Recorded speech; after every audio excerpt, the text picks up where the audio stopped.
दुनिया की जियोपॉलिटिक्स में कॉन्स्पायरेसीज आती जाती रहती हैं, लेकिन कुछ ऐसी होती हैं जो कि सिस्टम की बुनियादों को हिला के रख देती हैं। आज शैडो मैप पर हम उस राज से पर्दा उठाएंगे जो आपके सामने कभी नहीं आया। इंटरनेट की दुनिया में इस कॉन्स्पायरेसी थ्योरी को बहुत देर से डिस्कस किया जा रहा है और मीडिया ने इसको एक फेक न्यूज बताकर दबा दिया और हकीकत सामने नहीं आने दी। इस थ्योरी का नाम है द पिज्जा गेट। ये कहानी एक आम पिज्जा शॉप की नहीं है, ये कहानी है उस कनेक्शन की जो कि एक आम रेस्टोरेंट ऑनर जेम्स एलिफेंटिस को अमेरिका की सबसे पावरफुल फैमिली क्लिंटन्स के साथ जोड़ता है। आज हम इनके दरमियान का हिडन लिंक एक्सपोज करेंगे। जेम्स एलिफेंटिस पहली नजर में वाशिंगटन डीसी की एक pizza shop comet ping pong का ऑनर लगता है, लेकिन जियोपॉलिटिक्स के पर्दे के पीछे ये बंदा जीक्यू मैगजीन में वाशिंगटन डीसी के 50 ताकतवर तरीन लोगों में शामिल था। सवाल ये है कि एक पिज्जा बनाने वाला इतना पावरफुल कैसे हो सकता है। जेम्स एलिफेंटिस के ताल्लुकात जॉन पोडेस्टा से थे, जो कि हिलरी क्लिंटन के कैंपेन चेयरमैन और बिल क्लिंटन के पुराने चीफ ऑफ स्टाफ थे। जॉन पोडेस्टा के लीक ईमेल्स के अंदर जेम्स एलिफेंटिस का जिक्र बार बार आता है, और वो भी फंड रेजर्स के सिलसिले में।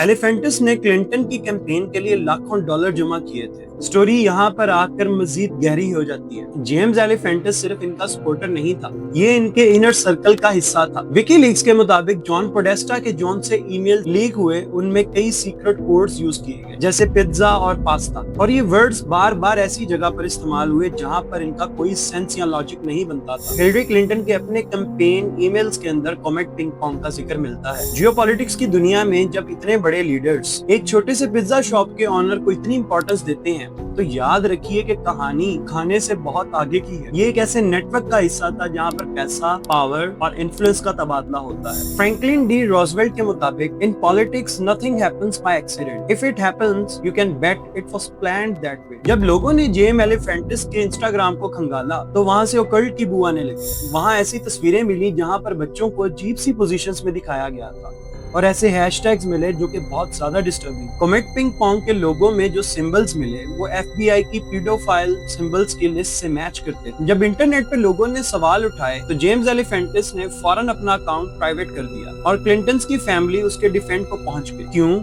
क्योंकि अगर एलिफेंटिस गिरता तो क्लिंटन्स की डायनेस्टी खतरे में आ जाती। जब पिज्जा गेट की बात फैली तो पूरा मेन स्ट्रीम मीडिया हरकत में आ गया। उन्होंने इसे एक फेक न्यूज का नाम दिया, लेकिन फैक्ट ये है कि किसी भी बड़े इदारे ने और जेम्स एलिफेंटिस के क्लिंटन्स के साथ फाइनेंस लिंक्स के ऊपर इन्वेस्टिगेशन नहीं की। जियोपॉलिटिक्स में इसको स्ट्रेटेजिक डाइवर्जन कहा जाता है, ताकि लोगों की नजर ईमेल्स और फाइनेंस लिंक से हट जाए। दोस्तों, जेम्स एलिफेंटिस कोई मामूली रेस्टोरेंट ऑनर नहीं था, बल्कि वो डीसी की एलीट का एक ब्रोकर था जो कि क्लिंटन्स के लिए फंड्स और इन्फ्लुएंस मैनेज करता था। उस पिज्जा शॉप के पीछे ऐसा क्या था, शायद हम कभी भी पूरी तरह ना जान सके, क्योंकि सिस्टम ने उन राजों को बहुत गहरा दफन कर दिया। लेकिन याद रखिए कि शैडो मैप पर हम उन्हीं राजों से पर्दा उठाते हैं जो दुनिया हमसे छुपाना चाहती है। आप लोगों को क्या लगता है कि जेम्स एलिफेंटिस का जो क्लिंटन्स के साथ ताल्लुक था वो सिर्फ दोस्ती तक महदूद था, और क्लिंटन्स के खानदान के ताल्लुकात जेम्स एलिफेंटिस और जेफरी एप्स्टीन जैसे कई लोगों तक जाते हैं? अगर आप ऐसी ही थ्योरीज फ्यूचर में देखना चाहते हैं तो कमेंट में अपनी राय का इजहार करें। मैं हूं आपका होस्ट अब्दुल्ला अजहर और आप देख रहे हैं शैडो मैप।